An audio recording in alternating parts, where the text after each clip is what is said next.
In 1942, while the world burned, America faced a different kind of battle, a war against time.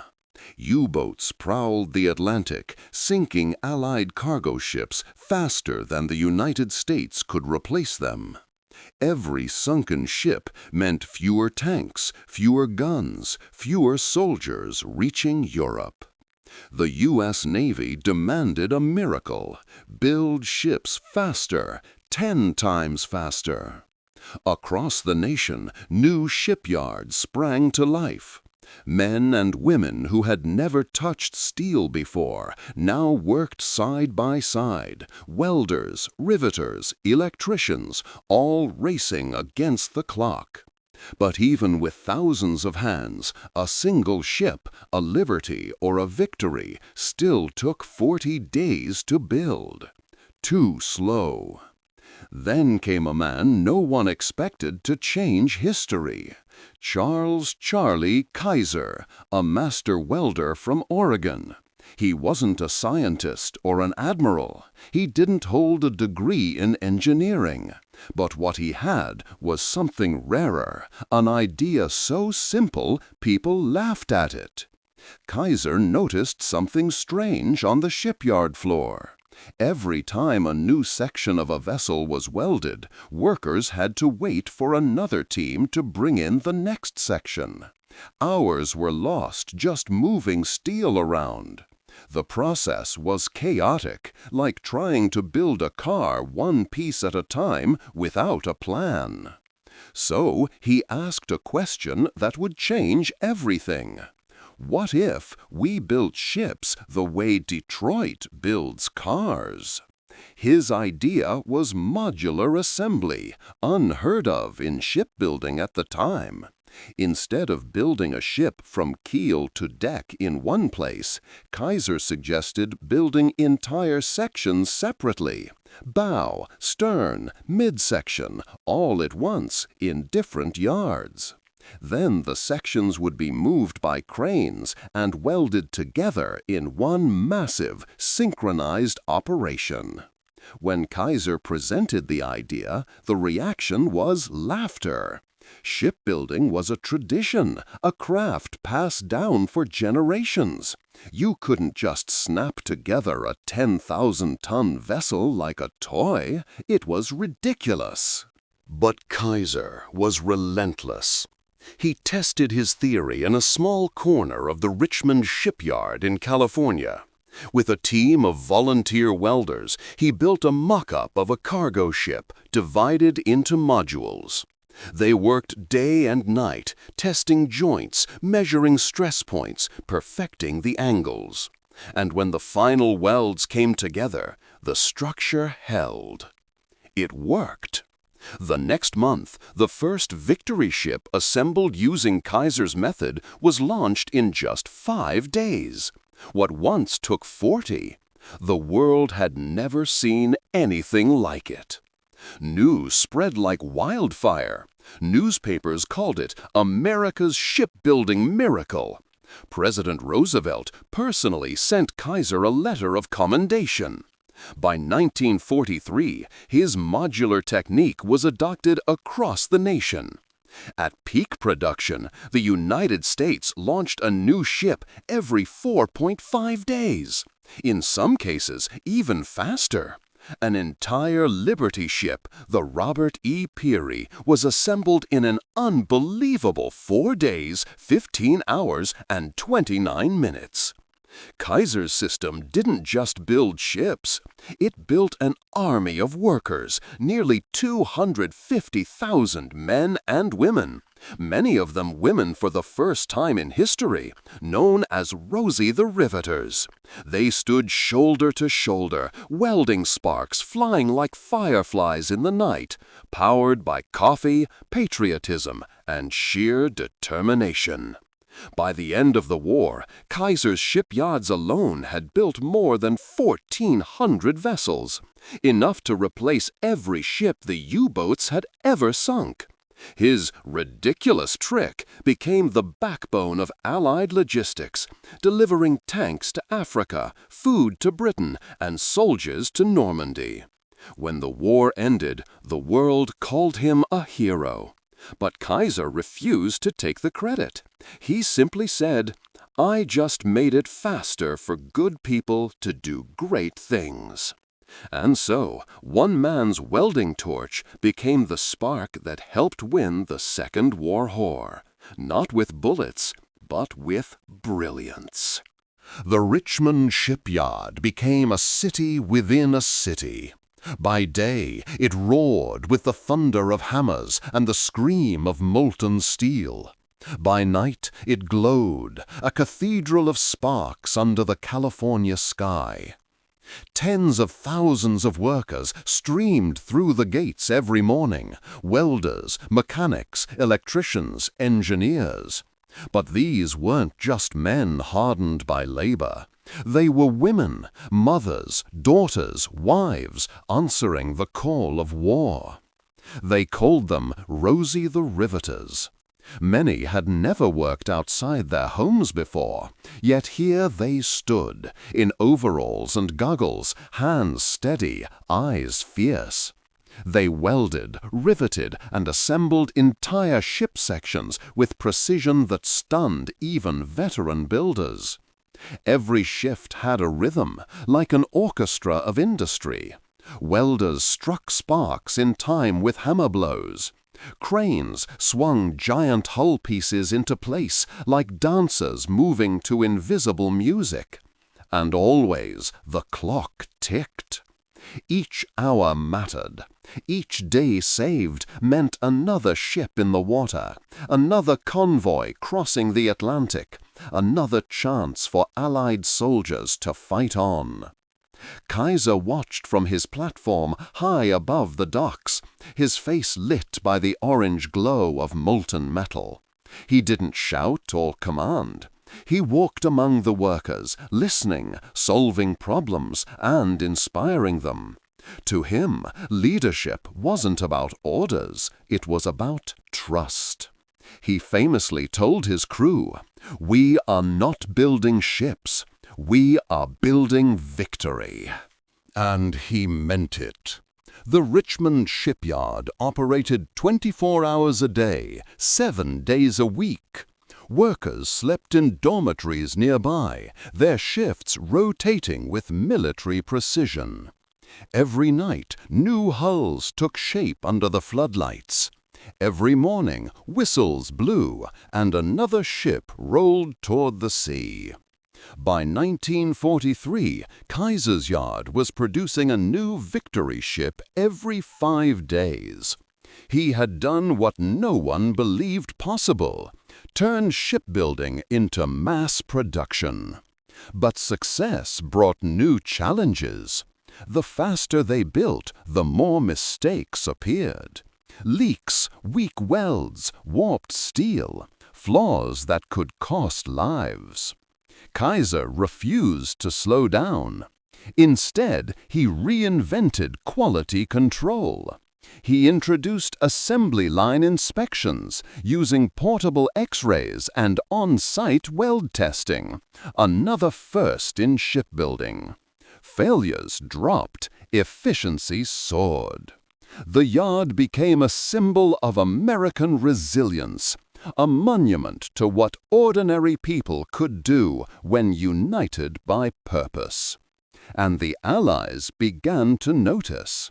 Britain's Prime Minister Winston Churchill called it a miracle of industry. The Germans called it something else, impossible. While ships were being born by the hundreds, another transformation was happening, social, quiet, and revolutionary. The war had blurred the lines of society. In Kaiser's shipyards, men and women, black and white, worked side by side, often for the first time in American history. There were fights, yes. There was prejudice, tension, and mistrust. But there was also unity, born from shared exhaustion and pride. Kaiser himself believed in equality through opportunity. He didn't care about race, gender, or background, only about skill and will. He opened training schools for women welders, mechanics, and engineers. He introduced on-site childcare, free meals, and even healthcare, a radical idea in the 1940s. That healthcare experiment would later become Kaiser Permanente, one of America's largest medical systems, a legacy born not from war, but from compassion. To the workers, the shipyard wasn't just a job, it was a movement, a place where anyone could build something greater than themselves. Steel and hope fused together. By 1944, Richmond had built over 700 ships, more than any other yard in the world. Each launch was a celebration. Bands played, flags waved, and as the ship slid into the water, thousands cheered. The crowd always shouted the same words: "Another one for victory." While Kaiser's yards set records, the war at sea raged on. German U-boats continued to hunt in wolf packs, sinking Allied cargo ships in the dark. But now the tide was turning. Convoys were larger. Escort destroyers, built in Kaiser's yards, guarded them like loyal wolves of their own. The Atlantic, once a graveyard, began to feel safer. In the Pacific, victory ships carried supplies to the islands: fuel, food, weapons, men. Every ship mattered. Every crate could mean the difference between life and death. Admirals sent telegrams praising the Kaiser fleet. His ships weren't beautiful, they were blocky, fast, and rough. But they didn't need beauty. They needed to deliver. And they did. In a single month, Kaiser's yards delivered more tonnage than Germany could sink. He had beaten Hitler's U-boats not with guns, but with welders. And with every launch, he reminded the world, speed wins wars. When the war ended in 1945, the world exhaled. Factories fell silent.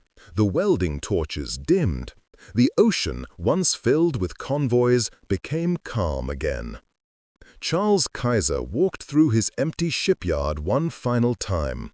He looked at the cranes, the steel skeletons, the scars left by flame. For years, this had been his world, his army of builders, his war without gunfire. Now it was over. But his legacy was just beginning. He turned his wartime innovations into peacetime miracles. He built homes, hospitals, and highways.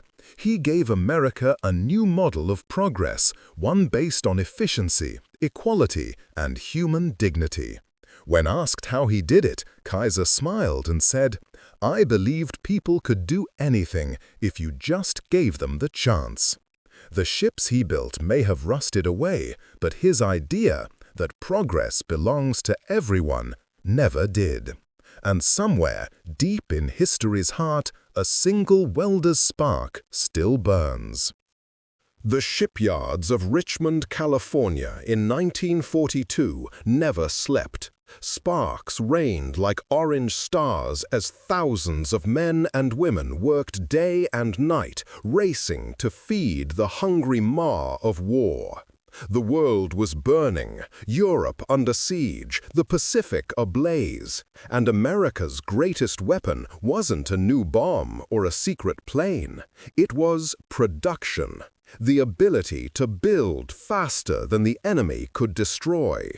Among those thousands was Charles "Red" Haskell, a welder barely in his 30s. His hands were calloused, his clothes burned through with tiny holes from molten steel, and his mind restless. Red wasn't a man of education, but he had something rarer: intuition. He could feel how steel breathed.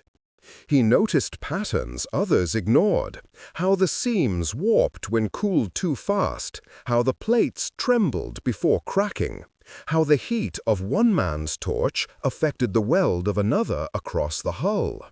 The shipyard foreman saw a worker, Red saw music. When the United States launched the emergency shipbuilding program, the goal was insane: produce hundreds of ships faster than ever before. The Liberty ships, the lifeline of the Allied war effort, took 40 days to build, already a record. But that wasn't fast enough.